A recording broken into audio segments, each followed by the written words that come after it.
বিসমিল্লাহির রহমানির রহিম। হে সমস্ত জগতবাসী, আজ আমি শামীম আলী চিশতি আপনাদের সামনে যে আলোচনাটি নিয়ে হাজির হলাম, সে আলোচনাটি অবশ্যই এই পৃথিবীর প্রত্যেকটা মানুষেরই গুরুত্বপূর্ণ বিষয়। যেমন এই পৃথিবীতে এমন কোনো মানুষ নেই যে এরকম ফ্যাসাদে নেই, এরকম বিপদে নেই, আছে। কিন্তু আজকের এই আলোচনাটা যদি মন দিয়ে শুনতে পারেন এবং এই আইনগুলো পালন করতে পারেন, ইনশাল্লাহ ইহকাল ও পরকাল আপনি জয়লাভ করবেন। দেখেন, আজকের আলোচনাটি হবে যে মানুষ ক্ষতিগ্রস্ত হয় এবং মানুষের দ্বারা তো ক্ষতিগ্রস্ত হয়। একজন মানুষ যদি আরেকজন মানুষকে ক্ষতিগ্রস্ত করে সে কিন্তু দেখতে পায়, আর জিন জাতিরা যদি মানুষের ক্ষতি করে তাহলে সেটা কিন্তু দেখতে পায় না। তখন তারা বলে কি, যা করে আল্লাহ ভালোর জন্য করে, কিন্তু করেছে তো শয়তানে, আর সেই শয়তান কিন্তু জিন জাতি থেকেই। আচ্ছা, তো অবশ্যই প্রত্যেকটা মানুষেরই এটা প্রয়োজন।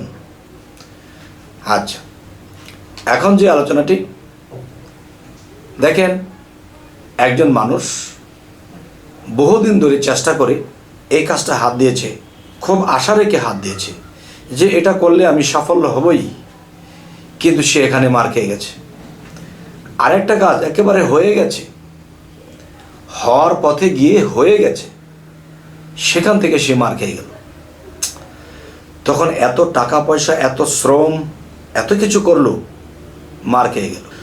তখন দেখা যায় এই মানুষটি হাল ছেড়ে দেয় যে আমার জন্য এই পৃথিবী নয়, আমার জন্য এই সংসার নয়, এই ভব সংসার আমার জন্য নয়। তখন সে নার্ভাস হয়ে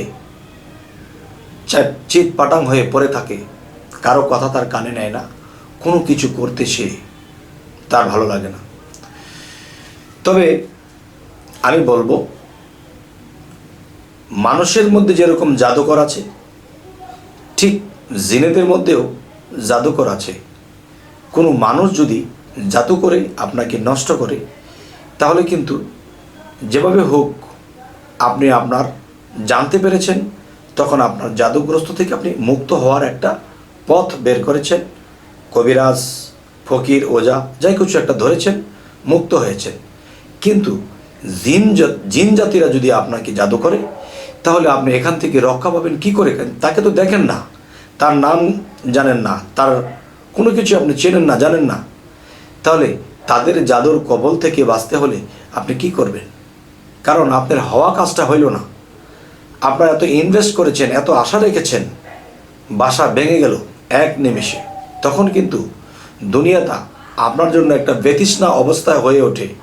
তাই এরকম লোকেদের জন্য আজকের এই আলোচনা। আল্লাহর কালাম তো আমাদেরকে বিশ্বাস করতেই হবে, তবে বিশ্বাস করলে হবে না, আমাদের কিন্তু সেই কাজগুলো করতে হবে। সেই বিষয়গুলোকে দেখেন, আপনি যখন বিপদগ্রস্ত হয়েছেন, আপনি জানতে পারছেন না, বুঝতে পারছেন না যে আপনি কেন লস খাচ্ছেন, আপনি কেন ধরা খাচ্ছেন, আপনার জীবনটা এরকম এলোমেলো কেন, সংসারে তো অভাব কেন, কেন এরকম হলো, কি বিষয়? তখন এই জিনিসগুলো স্মরণ করবেন। আল্লাহ কিন্তু কোরআনের মধ্যে এই ফায়সালাগুলো দিয়ে রেখেছে, আমরা কিন্তু মানি না, করি না, যার ফলে আমাদের এই অধপতন। সেই বিষয়গুলো হলো, দেখুন যে কোনো খারাপ লোক বা আপনার বিপক্ষের লোক বা এমন কোনো বিষয় আছে, অনেক কবিরাজরা জিনকে লালন পালন করে, জিনকে আয়ত্ত করে, সেই জিনকে দিয়ে কাজ করায়। কিন্তু আপনার দিন দিন ক্ষতি হচ্ছে, কিন্তু এটা আপনি জানেন না। আপনার হাতের হওয়া কাজটা আরেকজনের হাতে চলে গেছে, আপনার পকেটের টাকা এই পকেটে ভরবেন, এখান থেকে চলে গেছে। এগুলা কে করে? জিন জাতি দিয়ে এক ধরনের কবিরাজ এই কাজগুলো করে। তখন আপনি ভাবেন, হায় রে, আমি তো কোনো কুলদিক পাই না। কিন্তু দেখেন, অবশ্যই অবশ্যই মনে রাখবেন যে কোরআনের আয়াত থেকে আপনার জীবনের ফয়সালা হবে এবং আপনার জীবন বদলে যাবে, আপনি আবার উন্নতির দেশে চলে যাবেন। কিন্তু মনে রাখবেন, উন্নতি যখন হতে থাকবে, তখন কিন্তু আপনি বুঝতে পারবেন যে হ্যাঁ, যেই বিষয়টা আমার মধ্যে কাজ করত সেটা এখন করছে না, এখন উন্নতি হচ্ছে। এই উন্নতি হওয়া যখন শুরু হবে, তখন কিন্তু আপনি আল্লাহর ইবাদত ভুলবেন না, আল্লাহর প্রতি ঈমান আরও শক্ত করবেন। ঈমানকে এতটাই শক্ত করবেন যে কেউ আপনাকে হেলাতে পারবে না, আল্লাহর পথে অটল থাকবেন। টাইম টু টাইম ইবাদত করবেন দুনিয়ার কাজের পাশাপাশি। কেননা আল্লাহ তো বলেনি যে আমাকে সবসময় তুমি সেজদা করতেই থাকো। দুনিয়াতে হাটে ঘাটে মাঠে আমাদের কাজ করতে হবে, তার ওছিলা দিয়ে আমার উন্নয়ন হবে, আমার সংসার চলবে। তাহলে আপনি সকালে এবং সন্ধ্যায় দেখবেন, বিষয়টি হলো রাত 12 ঘন্টা, দিন 12 ঘন্টা। রাতের ভাগ এবং দিনের ভাগ, দিনের ভাগটা আলোকিত, রাতের ভাগটা অন্ধকার। মূলত এই রাতের ভাগটা আপনাকে চেক আপ দিতে হবে, এবং দিনের বেলায়ও কিন্তু মানুষ শয়তান, জিন শয়তান আপনাকে ক্ষতি করার চেষ্টা করবে। আচ্ছা, এই ক্ষতি কি সকলকে করে? না, সকলকে করে না। যদি আপনার বিপক্ষের কোনো শত্রু থাকে, তারা কোনো কবিরাজ দিয়ে, কোনো জিন আয়ত্ত করা কোনো কবিরাজকে দিয়ে আপনাকে এগুলো করাবে, যে আমরা উন্নতি করতে পারছি না, তাকেও আমরা উঠতে দেব না। আচ্ছা, তখন আপনি কি করবেন? সকালে ঘুম থেকে উঠে ফাতিহা সূরা 3 বার, সূরা ইখলাস 3 বার, ফালাক 1 বার, নাস 1 বার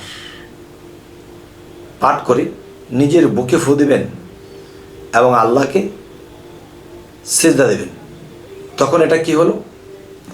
আপনার মধ্যে যদি জিনের পক্ষ হইতে জাদুটোনা করে থাকে, কবিরাজের পক্ষ হইতে আপনাকে জাদুটোনা করে থাকে, শত্রু আপনাকে কোনো বিপদ ঘটিয়ে দিতে পারে, বা সামনে গেলে আপনি গাড়ি অ্যাক্সিডেন্ট হতে পারেন, সামনে গেলে একটা বিপদগ্রস্ত হতে পারেন, আপনি যখন এটা করবেন তখন আপনি শরীরটা আপনার বন্ধ হয়ে গেল। এবং আপনি যদি চান যে আল্লাহর রহমতের ফেরেশতা আমাকে দেখে রাখুক, আমার বিপদ যেন না হয়, তাহলে এগুলো তো ঘুম থেকে উঠে করবেন। ঘর থেকে যখন বের হবেন 3 বার খুব নীরবে, খুব নীরবের সাথে, ভাবের সাথে আপনি 3 বার, 7 বার, 15 বার, 21 বার করা যায়। প্রতিদিন করলে অতটা করা যায় না, কাজের তাড়া থাকে। তাই 3 বার আয়াতুল কুরসি পড়ে আপনার বুকে আপনি ফু দিবেন, আপনি ঘর থেকে বের হয়ে যাবেন ইনশাআল্লাহ।